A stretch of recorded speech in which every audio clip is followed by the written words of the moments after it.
व्यवस्था बहुत ही बेहतर थी। अब आपके मन में बहुत सारी बातें आ रही होगी कि कैसे ये भारत की शिक्षा व्यवस्था को बेहतर बना। अगर बेहतर थी तो 1835 में वो मानसिक गुलामी का मैकाले का जो शिक्षा पद्धति है उसको लाने की जरूरत क्यों पड़ी। मैं बहुत ही क्लियर कट आप इस संबंध में आपको स्पष्ट कर देना चाहूंगा कि ने कहा था कि अगर भारत जो एक ऐसा देश है जो हर दृष्टि से बहुत ही संपन्न है और इस दबाना है तो इसकी शिक्षा व्यवस्था को समाप्त कर दो, तहस नहस कर दो। और जब तक शिक्षा तहस नहीं करो तब तक भारत समृद्ध बना रहेगा। भारत पर किसी की हुकूमत नहीं चल पाएगी। तो सबसे जो बड़ी चीज होती है वो शिक्षा, इसलिए शिक्षा बहुत महत्वपूर्ण है। इसलिए ही भारत सरकार को कोई अगर बहुत बड़ा परिवर्तन करना पड़ता है किसी भी क्षेत्र में, कोई भी सरकार तो वो शिक्षा पर ही अपना प्रहार करती है, क्योंकि शिक्षा अमूल्य धरोहर है किसी भी व्यक्ति के जीवन में।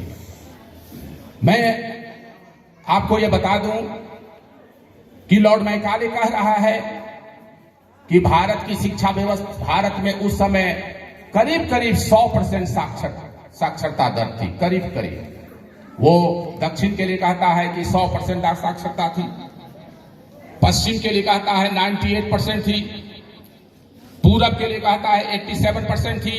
इसी तरह से आंकड़े जो उपलब्ध कराए गए उससे लगता है कि भारत की शिक्षा व्यवस्था बहुत बेहतर थी। जिसे शल्य चिकित्सा की बात होती है, आप उसको देखें तो आप अमरावती को देखें। अमरावती में सब सारी व्यवस्था बहुत पहले होती थी। जो आज की शिक्षा व्यवस्था के संबंध में आज जो नए प्रयोग चल रहे हैं, जिस पर हम सब गौरव का पूरा दुनिया गौरव है, वो सारी चीजें भारत ने बहुत पहले कर। आप चरक को देखें, पाणिनि की बात करें तो आप देखेंगे कि हमारी शिक्षा व्यवस्था कहीं से भी कमजोर नहीं थी, लेकिन एक साजिश के तहत भारत को मानसिक गुलामी में ले जाने के लिए लॉर्ड मैकाले ने यह शिक्षा व्यवस्था को रखी थी। अभी हमारे मंच पर आसीन विद्वान वक्ताओं ने अपने तरफ से बात कही। जब मैं इस बात को देखता हूं तो इस संबंध में एक घटना का जिक्र करना चाहूंगा कि चीन में एक दार्शनिक हुआ करते थे जिनका नाम था लाओ त्से। के संबंध में कहा जाता है कि वो बूढ़ा ही पैदा हुआ था। यकीन नहीं होता है कि कोई व्यक्ति कैसे बूढ़ा पैदा हो सकता है। पहली दृष्टि में मुझे भी यकीन नहीं होता है कि कोई भी पैदा होगा। बड़ी हैरानी लगती है मुझे भी, भरोसा आना बहुत मुश्किल है।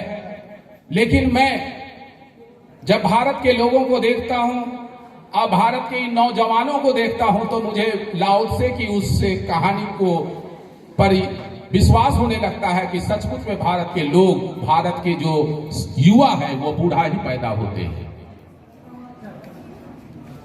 बूढ़ा कहने का मतलब यह नहीं है, मेरा यह कहना नहीं है कि सचमुच में आप 70-80 साल के हो गए हैं। बूढ़ा कहने का मतलब उम्र से नहीं होता है।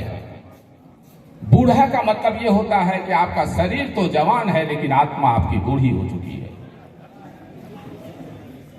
और इसके उलट भी हो सकता है कि जब आत्मा बूढ़ी हो जाए और आत्मा जवान रहे और आपका शरीर बूढ़ा हो जाए। तो भारत जवानों का शहर है। बार बार कहा जाता है कि दुनिया में सबसे अधिक युवा भारत में रहते हैं। तो जब भारत में युवा रहते हैं तो मुझे ऐसा लगता है कि बूढ़े आदमी ही ज्यादा रहते हैं, क्योंकि वो अतीत की ओर हमेशा देख रहे हैं। और जब सरकार ने एक भविष्य की योजना बनाई है तो क्यों नहीं हम उसे सकारात्मक रूप में ले रहे का प्रयास कर रहे हैं। भारत के युवाओं का बहुत बड़ा दुर्भाग्य है कि वह फ्यूचर ओरिएंटेड नहीं होकर के पास्ट ओरिएंटेड हो गए हैं। भविष्य की ओर देखना शुरू कीजिए।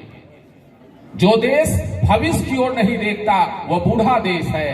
जो देश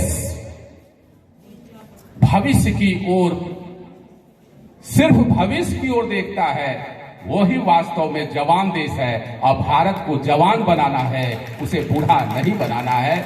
इसलिए मैं आपसे ये कहने के लिए आपके बीच में आया हूं